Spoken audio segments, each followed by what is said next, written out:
Estamos ao vivo? Estamos online? Começar a vinheta. Ah, tá. Beleza.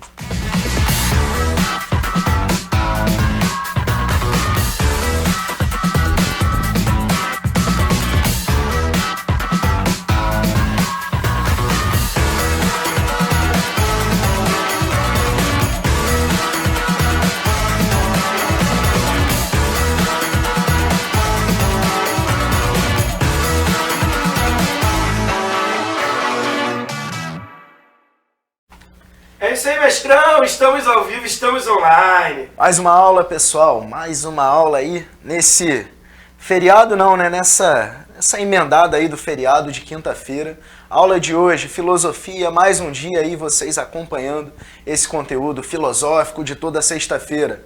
Aula de hoje muito importante, uma aula que eu estava ansioso para dar desde o início do ano. Caramba, quando que vai chegar na aula desse cara muito polêmico, desse cara aí que virou figura da cultura pop, da aula do alemão Friedrich Nietzsche. Essa é a aula de hoje, pessoal. Antes de mais nada, aquilo que eu sempre peço para vocês, antes da gente saber quem foi e o que pensou o Nietzsche, vamos lá ajudar o nosso canal, seguindo a gente aí nas redes sociais e, mais importante ainda, clicando em se inscrever no canal. Você vai clicar em se inscrever, você vai curtir esse vídeo, você vai comentar se tiver alguma dúvida, alguma sugestão. Pô, professor, pensa aí numa aula tal, traz elemento tal, você poderia falar disso também?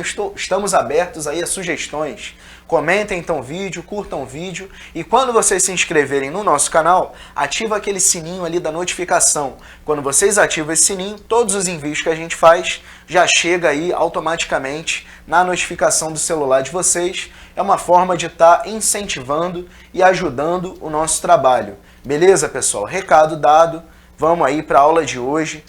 O que nós precisamos saber sobre o Friedrich Nietzsche. Como sempre nas aulas de filosofia, eu procuro deixar mais ou menos ali organizadinho, né? Mais ou menos separado os principais pontos para não ficar uma coisa desorganizada. Não gosto de desorganização, gosto de tudo organizadinho. Primeira coisa que eu faço quando eu acordo é arrumar a cama e a mesma coisa aí nas nossas aulas. Vamos deixar sempre esses filósofos mais compreensíveis aos olhos de vocês e também aos olhos aí de quem vai fazer as provas de vestibular esse ano. Enfim. O que a gente precisa saber? Primeira coisa, origem e contexto. Ah, professor, por quê? Porque muitas vezes é bem comum, pessoal, a origem desses filósofos, ela muitas vezes explica por que eles pensaram o que eles pensavam. Então, às vezes é importante, até para a gente não fazer um juízo de valor, a gente entender de onde o cara veio, em que época ele viveu, se tinha algum acontecimento político relevante nessa época, enfim. Tudo isso é importante para a gente conseguir se situar melhor. Além disso, gente, vamos estudar também a oposição, assim como Schopenhauer, aula passada, Schopenhauer. Quem não assistiu, volta lá para assistir. Vamos ver também hoje a oposição entre o Nietzsche e o Hegel, esse filósofo alemão Hegel, muito polêmico, que muitos outros filósofos discordaram dele. Vamos ver por que esses dois discordavam. Vamos falar propriamente da filosofia do Nietzsche, os principais elementos, as principais características, o que ele falava sobre o ser humano, o que ele falava sobre o conceito de verdade. Tudo isso vai ser falado aí na aula de hoje. Quarto ponto, o super-homem de Nietzsche. Algo aí muito recorrente, né? Nas aulas de filosofia, os alunos sempre perguntam. Vamos ver o que é esse super-homem. Será que algum de vocês aí se encaixa plenamente no super-homem de Nietzsche? Já adianto para vocês, eu não me encaixo. Não me encaixo no super-homem de Nietzsche, ainda estou longe disso. Será que vocês já chegaram lá? E por fim... Eu não me encaixo não, mestre. Então, Igor também não se encaixa. Acho que nenhum professor aqui conseguiu ainda ser o super-homem de Nietzsche. E por fim, vamos falar um pouquinho da principal obra do Nietzsche. Assim falou Zaratustra. Zaratustra, é difícil de falar. Vamos falar um pouquinho dessa obra, o que ela queria dizer. Vamos explicar também um pouquinho sobre o Zaratustra. Enfim, é isso aí. São os pontos que a gente precisa saber. Primeira coisa, então, a origem e o contexto. Assim como muitos filósofos, o Nietzsche vem da Alemanha, né? A Alemanha é um grande berço de filosofia, tal qual a França, tal qual a Grécia. Sempre Tem muitos filósofos vindo desses 3 países. Enfim, Nietzsche vai nascer aí na Alemanha em 1844 e vai ser de família protestante. Ele era aquele cara que estava sempre no estudo bíblico aos domingos, que estava sempre assistindo ao culto ou a celebração, né, aquele momento religioso. Ele estava sempre frequentando igrejas na sua infância. Sua família era extremamente religiosa. E ele sempre estudou, sempre teve estudos bíblicos. Era um cara que entendia de cristianismo protestante desde a sua mais tenra infância, desde o início ali da vida do Nietzsche. E não à toa, consequentemente, devido à proximidade com essa filosofia cristã, a vida do Nietzsche, a obra do Nietzsche, pode ser considerada como uma grande crítica ao cristianismo. Enorme crítica. Pensa aí num filósofo que não gosta do cristianismo, é o Nietzsche. É esse cara que vai se opor diretamente aos ensinamentos cristãos e vai dizer que eles são até antinaturais, que eles são errados. Enfim, vamos falar disso tudo. Além disso, o Nietzsche ele não só criticou o cristianismo, mas ele criticou basicamente todos os valores da época dele. Ele criticou o protestantismo, que é uma variável do próprio cristianismo. Ele vai criticar a figura de Lutero, vai criticar a reforma protestante, vai criticar os valores burgueses e protestantes, calvinistas, que foram difundidos, que ajudaram inclusive ao capitalismo se estabelecer. Vai criticar, por consequência aí, o capitalismo e também vai criticar a sua sociedade na época, a Alemanha, que estava caminhando para um viés autoritário, um viés de Estado totalitário, de Estado em que não dá liberdade ao indivíduo.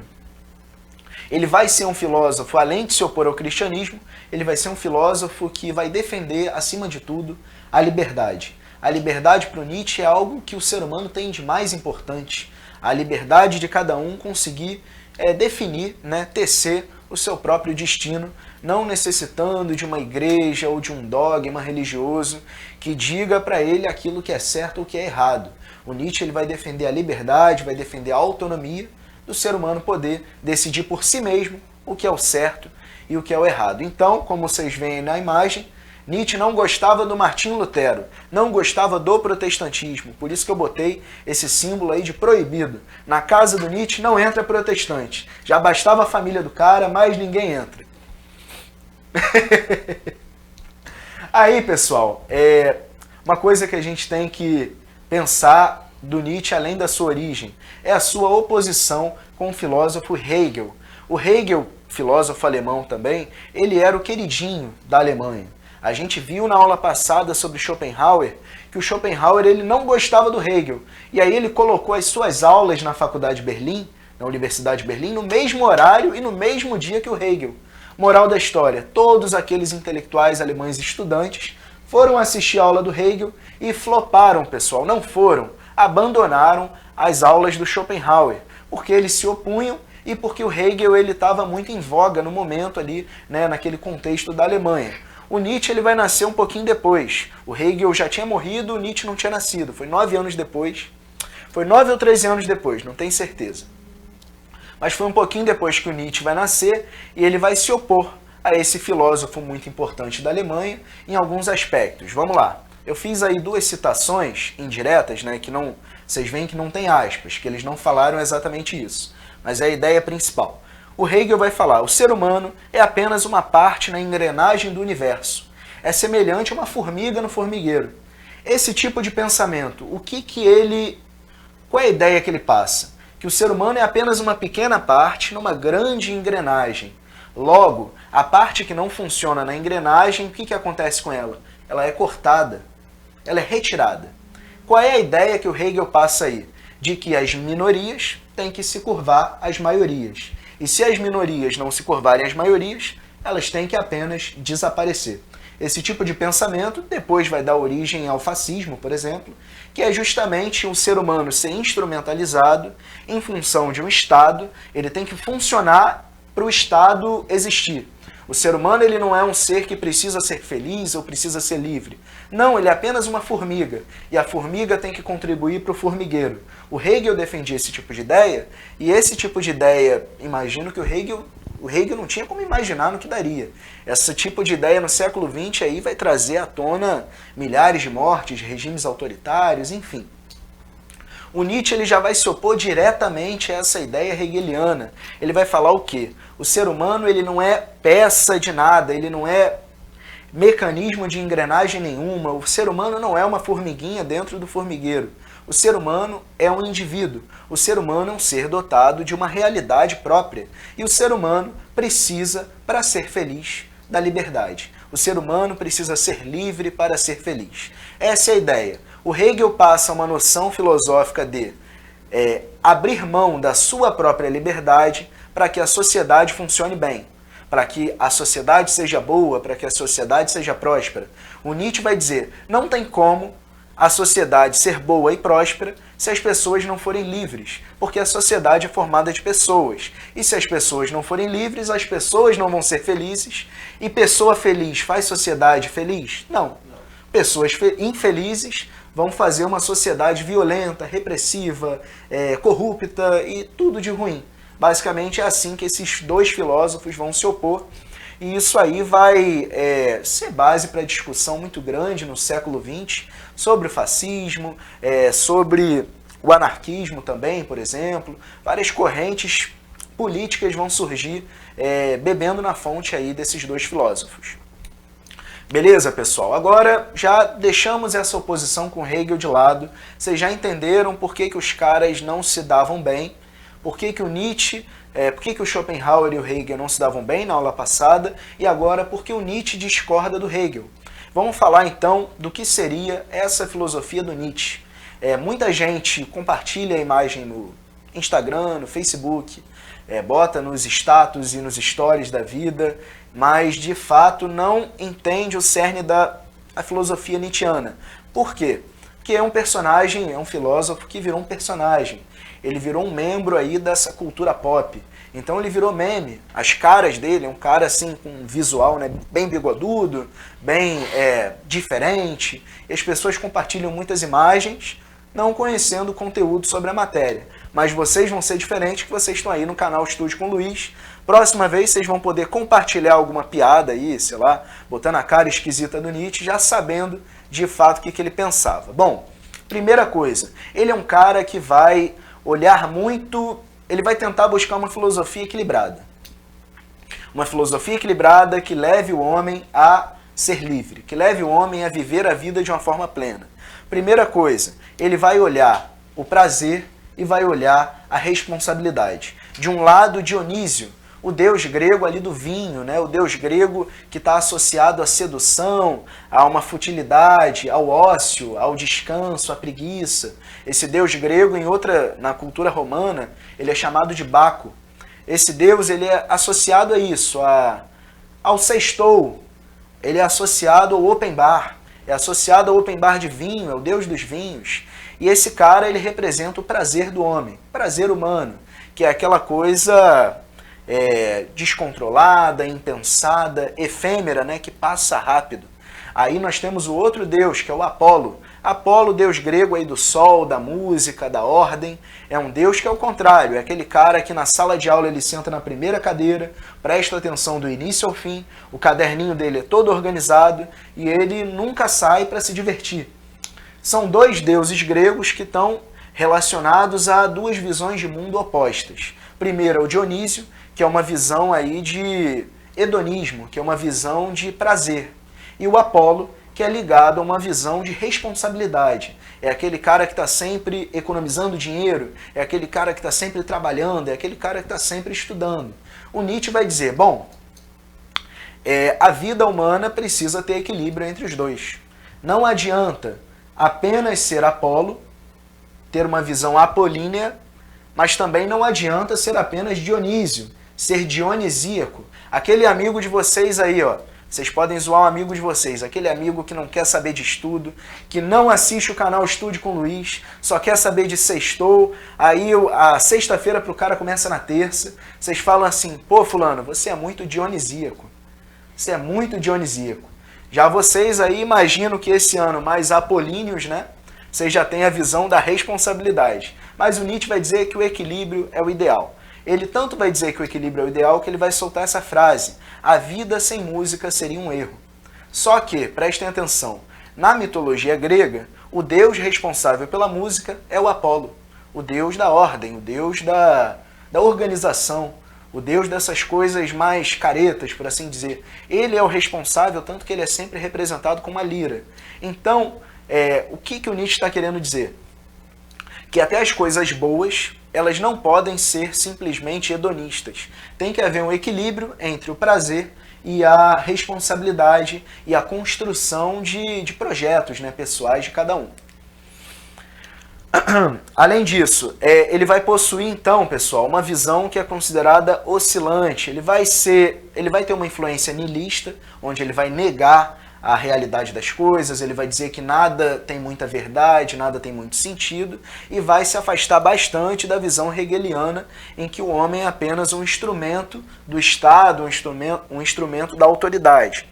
Enfim, aí a partir disso, ele vai ser um filósofo que vai tecer inúmeras críticas. Primeira crítica que ele faz ao iluminismo, faz críticas também ao racionalismo. Racionalismo, vocês vão lembrar, já tiveram aula aqui com a gente no canal. Racionalismo é aquela corrente do Descartes e do Platão, por exemplo, que vai defender que o ser humano não precisa se conectar com o ambiente, ele só precisa raciocinar para encontrar a verdade. O Nietzsche vai dizer que isso é uma grande bobeira, que o ser humano precisa sim, para conhecer a vida, estar conectado com o ambiente. O ser humano precisa conhecer a si mesmo e conhecer aquilo que o cerca.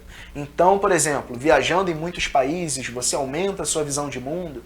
Acredito que todos vocês aí concordam com essa afirmação. Quando você viaja, você aumenta a visão de mundo. O Nietzsche vai defender algo parecido. Vai dizer que o racionalismo, o cara ficar como um monge fechado, apenas pensando para encontrar a verdade, é uma bobeira, que ele precisa sim expandir os horizontes dele. Além disso, vai também tecer críticas aos valores morais e aos valores religiosos. Ele vai basicamente, devido ao contexto muito religioso da época, ele vai praticamente dizer que é tudo a mesma coisa, que essa ética protestante, que essa visão religiosa protestante, ela é religiosa e ao mesmo tempo é moral. Vai criticar bastante isso aí. Bom, como ele critica tudo, o que sobra para ele defender? Quando alguém critica tudo, o que essa pessoa defende? Ela defende nada. Ela defende que não existe uma verdade muito evidente. Então, o relativismo ele vai ser uma grande base da filosofia do Nietzsche. Vocês precisam saber o que é relativismo. Relativismo, pessoal, é uma ideia que a gente vive muito hoje, no mundo pós-moderno, onde a sua verdade, que está me assistindo, é uma verdade. A minha verdade é outra. É aquela clássica imagem onde tem duas pessoas. Aí tem um número ali, que é um 9. Só que ele é um 9 para a pessoa que está olhando daqui. Para a pessoa que está olhando do outro lado é um 6. E aí? Qual que está certo, qual que está errado? Essa é a questão. Qual que está certo? O relativismo basicamente é isso. É o vestido, aquela polêmica do vestido branco e dourado. É isso aí. O Igor falou aí, é um vestido, a polêmica do vestido que saiu há uns anos atrás, que tinha um vestido que a metade aqui do povo brasileiro via como azul e marrom, a outra metade era branco e dourado. Aí pra mim era branco e dourado e o pessoal lá de casa era azul e marrom e a gente brigava, enfim. Se a gente tivesse lido Nietzsche, a gente saberia que o relativismo, para esse filósofo, é uma coisa muito importante, porque a verdade depende do ponto de vista de quem está vendo. Então a verdade pode ser uma coisa para um e pode ser uma mentira para o outro. Aí, por exemplo, botei essas duas imagens para mostrar o seguinte. Por que ele critica também essa ideia de verdade? O Nietzsche vai dizer que o avanço da ciência, que o avanço do homem moderno, o homem, por exemplo, nessa primeira imagem indo na Lua, a segunda imagem é uma notícia que estava no G1, Pentágono busca entender origens de OVNIs, diz a autoridade americana, vídeo mostra fenômenos. É um exemplo. Primeira imagem, homem na Lua. Segunda imagem, uma possibilidade de OVNIs. Nunca tivemos prova disso concreta, mas ninguém sabe se daqui a 100 anos teremos. A gente não tem noção disso, é apenas uma crença, né, uma conjectura. O que o Nietzsche falava também? Como a ciência está avançando muito, como a realidade está sendo moldada pela ciência, É muito difícil você criar um padrão moral, ético, você criar uma ideia de verdade quando a própria realidade está em constante mudança. Então, por exemplo, o que funcionava para a sociedade greco-romana de 2000 anos atrás não é a mesma coisa que funciona para a sociedade atual. E não é a mesma coisa que vai funcionar para a sociedade daqui a 2000 anos, ou daqui a 5000 anos, se a gente for mais longe. Moral da história. O relativismo ele acaba sendo, para o filósofo que a gente está estudando, uma doutrina mais factível, uma doutrina mais confiável, né? Porque o tempo inteiro as mudanças científicas e tecnológicas, as novas descobertas podem mudar a nossa visão de mundo. Eu sempre recomendo, tem um livro, tem o Sapiens do Noah Harari, também tem outro livro chamado Homo Deus, recomendo a vocês lerem, muito legal. Ele fala que daqui a 200, 300 anos pode ser que os mais ricos aí da humanidade, eles não precisem mais enfrentar, por exemplo, a certeza da morte. E aí? Como que a gente vai tecer valores morais se daqui a 100, 200 ou 300 anos a vida pode mudar de uma forma direta, absurda? Certo, pessoal? Enfim, e por fim, o Nietzsche, mediante isso, mediante essa falta de base moral, ele vai dizer que o homem que vive de forma muito rígida em cima dos seus valores é nada mais do que um bobo, do que um tolo. Esses três caras seriam considerados assim pelo Nietzsche. Primeiro, Sócrates. Sócrates, na Grécia Antiga, defendia a sua filosofia. Ele foi preso pelas autoridades gregas e ele teve a oportunidade de fugir. Falei lá nas primeiras aulas aí do nosso curso de filosofia. O que o Sócrates falou? Bom, se a polis me julgou culpado, eu vou cumprir a sentença. E aí tomou veneno, morreu. O Nietzsche vai dizer, caramba, ele não precisava ter morrido por causa disso. Ele não deveria ter se apegado tanto aos seus valores a ponto de perder a vida. Porque a única coisa objetiva que aconteceu é o Sócrates morrer. E a ideia dele, a defesa da filosofia socrática, bom, o tempo vai passando, né, e essa verdade vai sendo ofuscada. Surgiram novos filósofos, novas correntes. Moral da história, valores para o Nietzsche é algo muito complicado da pessoa arriscar a própria vida. Imagem do meio, Thomas More, ou Thomas More, aí já indo bem longe, lá na Inglaterra moderna. Vocês vão estudar na aula de história que o rei Henrique VIII, por exemplo, ele vai trocar a igreja católica pela igreja anglicana. E quando ele troca a católica pela anglicana, para ele poder se casar, né, se separar, na história toda, isso aí o Bruno que vai dar aula para vocês. Mas nessa situação toda, ele se declarou como chefe da igreja na Inglaterra e ele pediu um juramento de fidelidade de todos os ingleses. Esse homem, o Thomas More, era antigo chanceler, um membro importante do governo do Henrique VIII. Essa época ele já estava afastado e ele tinha que fazer o juramento, dizer que o rei era o legítimo líder da igreja. O que o Thomas More fez? Ele não jurou. Ele não jurou, foi preso e foi decapitado. O Nietzsche falaria o seguinte, bom, ele deveria ter jurado. Porque no final, hoje em dia, não existe mais Henrique VIII, não existe mais igreja oficial de um país. A maioria dos países aqui ocidentais é laico. E aí? O cara, no final das contas, segundo Nietzsche, morreu por nada. A mesma coisa aí, o apóstolo Paulo, Saulo de Tarso, como vocês preferirem. O Nietzsche também vai dizer que ele não deveria ter sido executado em Roma, quando ele defende o cristianismo e é executado em Roma. Hoje Roma é o berço do cristianismo católico. Então o Nietzsche vai dizer que o tempo, nada é melhor para curar uma convicção do que a passagem do tempo. Entenderam, pessoal? Basicamente é isso. Enfim, aí continuando a filosofia de Nietzsche. Todo ser humano, então, ele além de não ter uma base, além dele precisar desenvolver um certo grau de relativismo, ele precisa entender também a sua própria força. Todo ser humano ele vai possuir uma coisa que Nietzsche chama de potência. O que é a potência? É a capacidade de vocês estarem aí assistindo a aula. É a minha capacidade de estar aqui dando a aula. É a capacidade do Igor de ter aprendido a mexer em todo o equipamento de vídeo aí para estar ajudando aqui o canal para a gente poder estar trabalhando junto, certo? A potência é aquilo que move o ser humano. Ela é influenciada pelos nossos sentimentos e ela é a guia máxima das nossas ações. Ela é muito ligada ao que está no nosso coração. Então, alguns de vocês provavelmente um dia vão querer ser professores. vocês vão ver, caramba, educação é legal, eu gosto de sala de aula, eu gosto dos alunos, eu gosto de ensinar. E aí mesmo que o mercado, de repente, onde vocês vivem é um pouquinho saturado ou tem alguma dificuldade, vocês vão usar a potência de vocês para desenvolver esse trabalho. Ou, se quiserem ser médicos, contadores, advogados e o que for, a potência individual vai nos levar a executar essa ação, beleza? E a partir disso, Nietzsche também vai tecer, então, críticas aos indivíduos que eles não têm uma potência tão bem desenvolvida. Como assim? Existe aquele cara que ele ama a família dele, isso aí é a visão de Nietzsche, tá, pessoal? Não é do professor Gabriel. O Nietzsche ele vai dizer o seguinte, tem aquele cara que ele ama muito a família dele, mas ele ama muito a esposa dele, os filhos dele, e ele é ateu. Mas ele ama muito. E tem aquele cara que ele não ama tanto assim a família dele, mas ele é cristão. E lá na igreja, ou lá na religião, é dito, você precisa amar a sua família. Nietzsche vai dizer que é muito melhor aquele cara que desenvolveu a sua potência sem o auxílio da religião do que aquele outro que precisou da religião como uma bengala para conseguir desenvolver um sentimento bacana. Entendeu, pessoal? Basicamente é isso. Enfim, além disso, continuando essas críticas ao cristianismo, ele vai dizer que o cristianismo, então, ele é contrário à própria potência humana.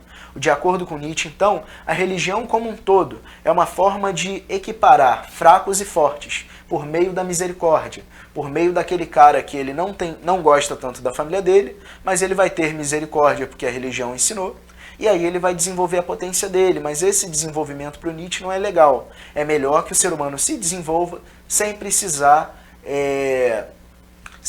de uma religião.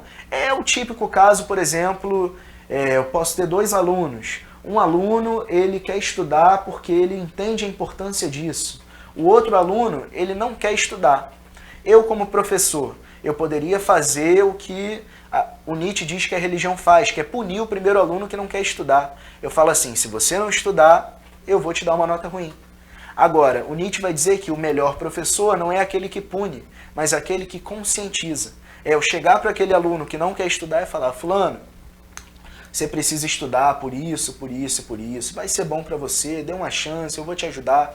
E não aquela coisa ligada à religião de punição. Se você não amar a sua família, você vai para o inferno. Se você não estudar, você vai ficar de castigo.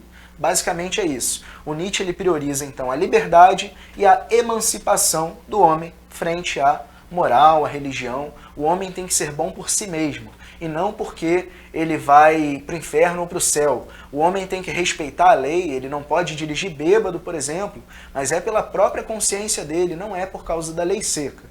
Basicamente é isso, pessoal. Enfim, além disso, outro ponto da filosofia nietzschiana. O mundo ele é uma coisa só e ele é movido pela vontade de poder. Por isso que também o Nietzsche ele é muito relativista. Por isso que ele não acredita muito nessa ideia do Estado controlando muito o ser humano, do Estado punindo demais, do Estado diminuindo muito a liberdade. Porque ele vai dizer que todos os indivíduos, por natureza, o homem, naturalmente, ele vai tentar se derrotar e vai tentar controlar os outros. Então, se você valoriza muito a figura do Estado, você está valorizando uma figura que vai te controlar, porque a tendência do ser humano é essa. Basicamente, todos os seres humanos eles estão aí em um eterno conflito, né? Que nem esses dois boxeadores, e basicamente é isso que o Nietzsche vai falar. Por fim, pessoal, da filosofia aqui do Nietzsche, ele vai dizer uma forte crítica ao cristianismo, que o ser humano, que o cristianismo é algo antinatural. Ele vai dizer que é antinatural, é contra a natureza humana. O ideal não é, então, você assemelhar os que são desiguais, mas tornar os que são mais fracos em fortes. Aí eu coloquei um exemplo, que são de dois corredores. O primeiro é um espanhol, Ivan Fernandes Anaya, e o outro é queniano, Abel Kiprop Mutai. Não vou saber falar certo. O que aconteceu nesse caso? O corredor queniano estava correndo, estava chegando na linha de chegada, né, e tudo mais, e ele se confundiu. Ele não tinha chegado ainda, não tinha passado da chegada. E ele se confundiu com uma marca na pista e começou a comemorar e a desacelerar. E por trás estava vindo um espanhol. O espanhol, vendo que o queniano se confundiu, ele falou no ouvido dele, continua, a corrida não acabou. E ele abriu mão da vitória em prol de um valor ético dele. O que o Nietzsche falaria sobre essa situação? Se, por exemplo, o espanhol ele quisesse ali fortemente ajudar o queniano, mesmo que ele fosse chamado de bobo pelos outros, mesmo que os outros corredores falassem assim, você perdeu a chance de ganhar. Se o espanhol quisesse ajudar, como ele ajudou, ele deveria ajudar. Mas se o espanhol quisesse vencer a corrida e, querendo vencer, ele não vencesse por medo do julgamento das pessoas, aí ele está errado. Ou seja, trata-se não é do ser humano deixar de fazer o bem, mas ele fazer o bem porque ele quer e não com medo do que os outros vão pensar. Basicamente é isso. É aquele cara que faz uma doação e vai tirar uma selfie para ele aparecer que é um cara muito caridoso. O Nietzsche não gostaria disso. O que ele gostaria é, se você quer fazer doação, vai lá e doe, vai lá e dê, ajude. Mas ajude porque você quer e não porque as pessoas vão ver. E se você não quiser ajudar, não ajude. Não ajude, seja coerente consigo mesmo. Seja emancipado, logo seja livre. Basicamente isso aí é um dos cernes o cerne da filosofia nietzschiana. Liberdade pela emancipação, por não ligar para o que os outros vão pensar de você. Beleza, pessoal? Aí, ligando a isso, a gente chega na questão do super-homem de Nietzsche. Como eu falei, quase ninguém assim pode ser chamado de super-homem de Nietzsche. Porque o super-homem é um cara que ele não vai se importar com a opinião alheia. Então, por exemplo, se o cara quiser pintar o cabelo de lilás e só usar roupas douradas com lantejoulas, não sei, uma coisa bem diferente. Se o cara só quiser, por exemplo, usar, um homem, né, ele está usando sapato alto vermelho e ele só quer usar isso. Isso aí é um cara que está se aproximando mais do ideal de super-homem de Nietzsche, aquele que não se importa com o que os outros vão falar. Basicamente é isso. Enfim, Nietzsche, nessa situação de super-homem, ele vai dizer o seguinte: a ênfase total à razão leva então à decadência, porque ela oprime, molda o ser humano a uma ideia de verdade. O Nietzsche não gostava do Hegel por isso, porque o Hegel dizia que nós éramos apenas uma peça de engrenagem. Se é uma peça de engrenagem, tem que servir. Se serve, não tem liberdade. Entendeu? A gente não tem liberdade porque a gente tem que servir, a gente é oprimido, a gente é moldado para funcionar naquela determinada sociedade. Super-homem de Nietzsche não segue essa norma. Aí, continuando, filósofos como Platão, como René Descartes, eles vão defender o racionalismo. E é por isso que eu botei essa imagenzinha aí do Nietzsche, deixando eles presos, né? Deixando eles presos justamente por discordar frontalmente das ideias do Platão e do Descartes, por exemplo. Esses caras, eles a partir desse racionalismo, a partir de ideias morais muito fortes, eles vão justamente criar prisões onde eles mesmos vão viver. Enfim, ligando isso aí, essa crítica ao racionalismo, o sentimento para o Nietzsche vai ser muito importante.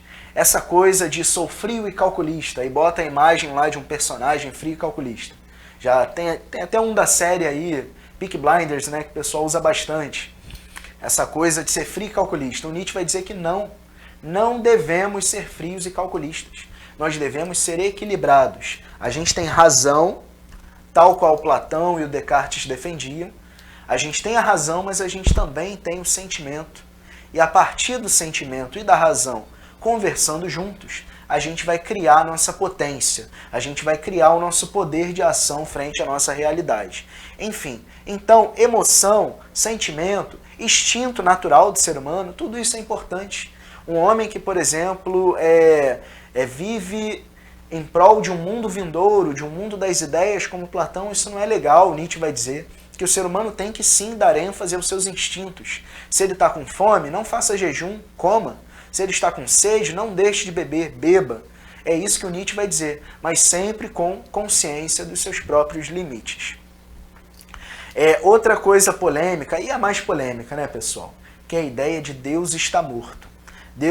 Nietzsche escreveu isso em uma das suas obras. Mas por que ele escreveu isso? Nietzsche escreve que Deus está morto não é uma crítica direta à religião, não é uma crítica à figura de Deus. Ele diz o seguinte, que a Europa moderna, devido ao avanço científico, devido ao iluminismo, ao racionalismo, à filosofia como um todo, ela estava se afastando da ideia de religião. E como a Europa já não era mais tão religiosa, como a Europa ela está abandonando o cristianismo para o Nietzsche, não faz sentido ter um Estado totalitário que as pessoas tenham que obedecer. Basicamente é isso que ele está dizendo. A Europa está tirando Deus do lugar, está matando Deus e está colocando no lugar um Estado nacional, um déspota, um rei, um líder, né, militar, que vai ser seguido como um Deus. Logo, não vale, se Deus está morto, o Estado também está morto. Não devemos obedecer cegamente ao Estado totalitário, ali no caso do Nietzsche, o Estado da Alemanha. Enfim, outra coisa importante do Deus está morto. Isso coloca no ser humano uma grande responsabilidade. Por quê? Se a Europa está se afastando do cristianismo e Deus está morto, o ser humano precisa começar a fazer as coisas não porque Deus mandou, ou com medo da punição. Ele precisa fazer as coisas porque ele quer. Porque ele quer, porque ele acha que é bom. Ele precisa desenvolver um senso ético próprio.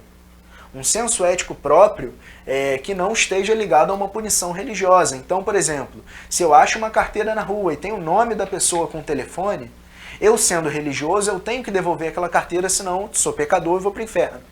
Agora, e se eu não for? E se eu for, por exemplo, ateu, como era o caso do Nietzsche? O que eu vou fazer?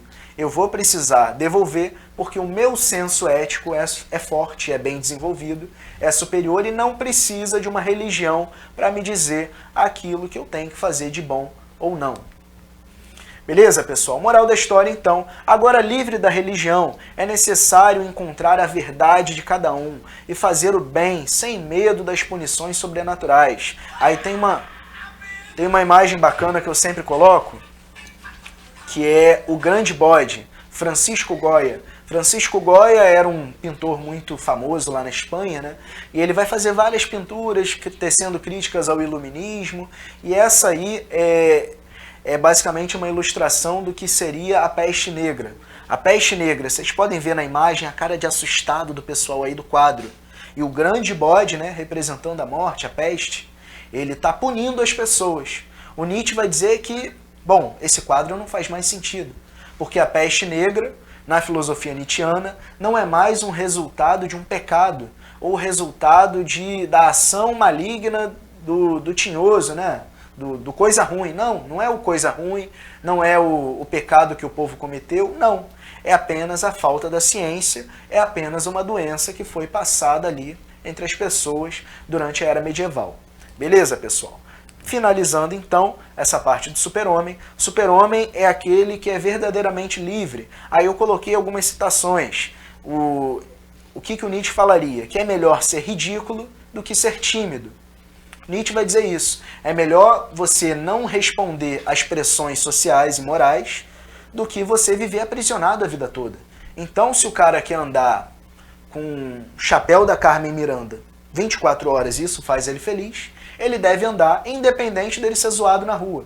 Se o cara quer usar, por exemplo, deixa eu ver, camisa do Vasco, vai ser zoado na rua. Não precisa usar. Brincando, tá, pessoal? O cara quer usar aí uma camisa de time que só tá perdendo. Enfim, hoje em dia é do Flamengo. Meu Deus do céu, sou flamenguista, é complicado. Enfim, o cara quer usar uma camisa de time que ele vai ser zoado na rua, o Nietzsche vai dizer, use. É melhor você ser ridículo do que você ser invisível. É melhor ser ridículo do que ser tímido, porque o tímido nega o mundo a si mesmo. O tímido não se mostra ao mundo, o tímido não conhece o mundo, o tímido vive como se nunca tivesse vivido. Basicamente é isso. E por fim, uma vida boa é uma vida sem bengalas. Não preciso de religião para ser bom, não preciso segurar nisso aqui para conseguir viver. Eu não preciso acreditar plenamente no Estado, na democracia, na religião, em nada disso. Eu consigo viver bem comigo mesmo. É isso que o Nietzsche vai defender. Por fim, pessoal, para a gente acabar a aula de hoje, obra importante aí, a principal, né? Tem outras também, tem Além do Bem e do Mal, que o Nietzsche escreveu, mas essa é bem famosa. Assim falou Zaratustra. Zaratustra, líder ali da religião do zoroastrismo, vem antes dos dessas religiões monoteístas como o cristianismo, islã, enfim.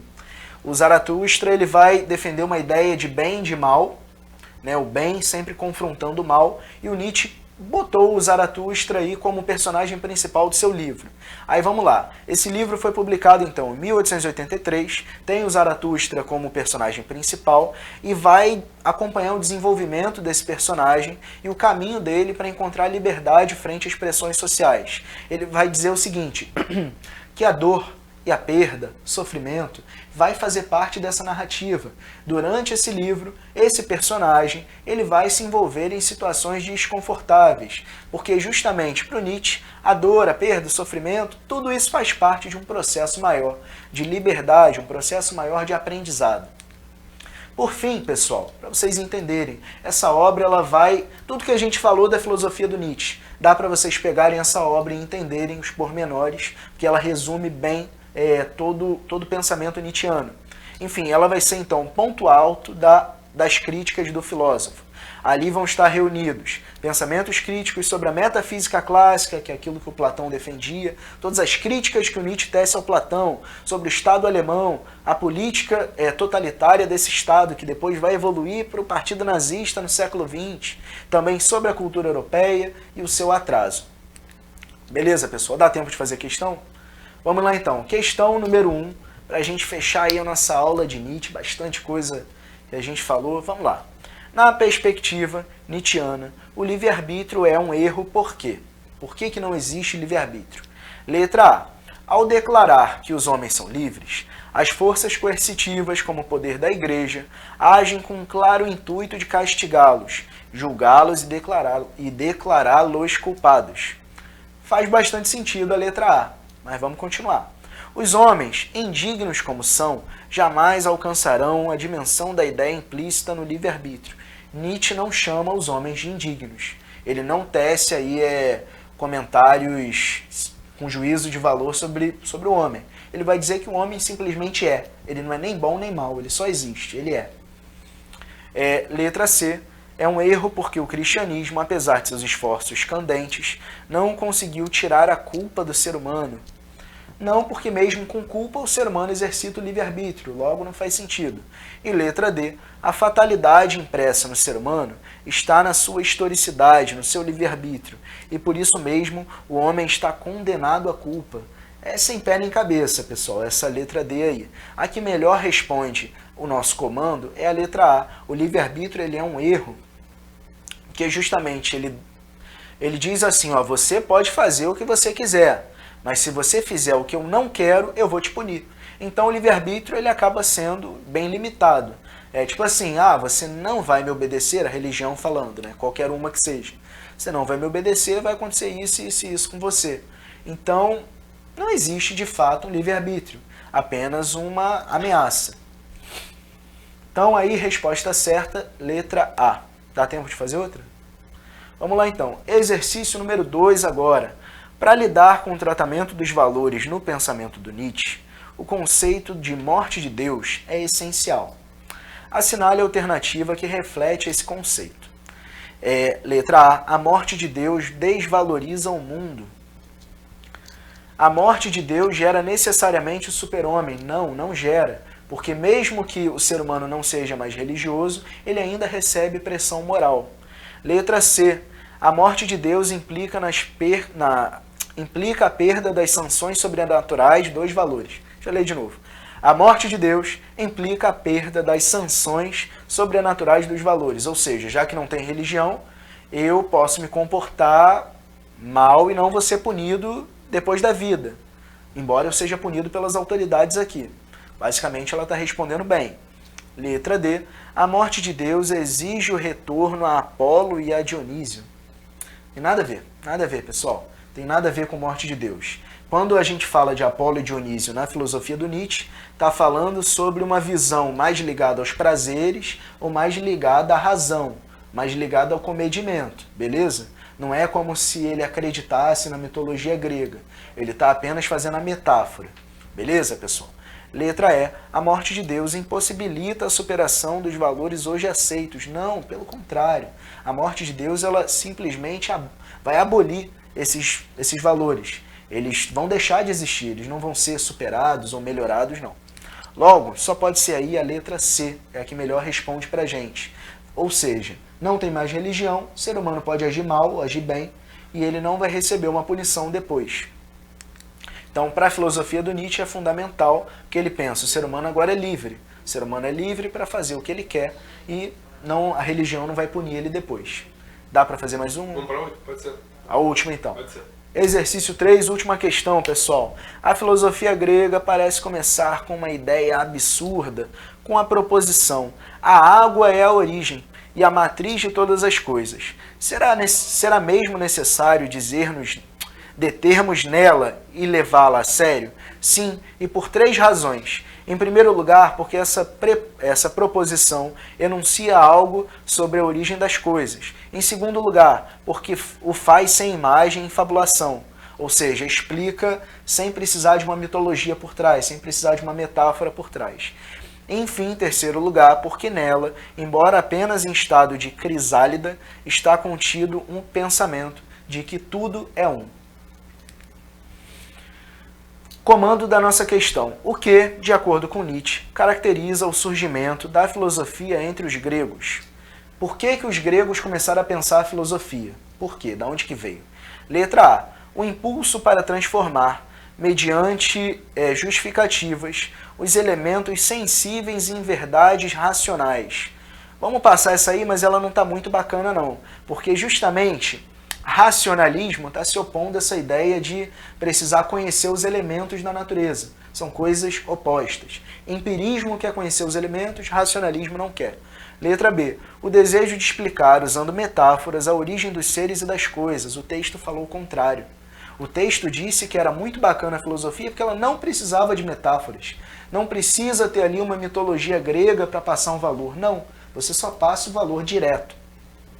Letra C. A necessidade de buscar, de forma racional, a causa primeira das coisas existentes. Está dialogando muito com o texto e com o comando da questão, que está falando ali de origem no texto, a origem de tudo a partir da água.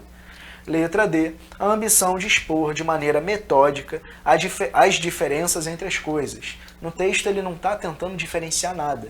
Ele está justamente falando da origem das coisas. Quem vai começar a tentar diferenciar já é o Aristóteles, mas aí não é o início da filosofia grega. E letra E. A tentativa de justificar, a partir de elementos empíricos, o que existe no real. Essa letra E também está bacana. Mas como a letra C ela está respondendo melhor, porque realmente está falando ali no texto sobre a origem, o surgimento da filosofia, a origem como sendo a água, a resposta certa então, pessoal, letra C, a necessidade de buscar de uma maneira racional a causa primeira das coisas existentes. É o que eu sempre falo em aula para vocês. É necessário a gente sempre ver o que está no texto, o que está no comando. Às vezes tem até umas alternativas que fazem sentido, mas elas não se relacionam com o texto e nem com o comando da questão. Beleza, gente? É isso aí. Fechamos então a aula do Nietzsche. Qualquer dúvida aí, semana que vem, tiro aí para vocês sem problema. E antes de mais nada, o que eu sempre peço, encarecidamente, por favor, façam isso, vai ajudar demais. Seguir a gente nas redes sociais e clicar em se inscrever no canal. Clica em se inscrever no canal, por favor. Nunca pedi nada a vocês. Clica em se inscrever, ativa o sininho da notificação, curte esse vídeo, comenta. Pode comentar qualquer coisa. Pode falar, o Vasco ainda vai ser campeão mundial um dia. Quem sabe, né? Tudo é possível. Tudo é possível. Enfim, é isso aí, pessoal. Valeu, muito obrigado.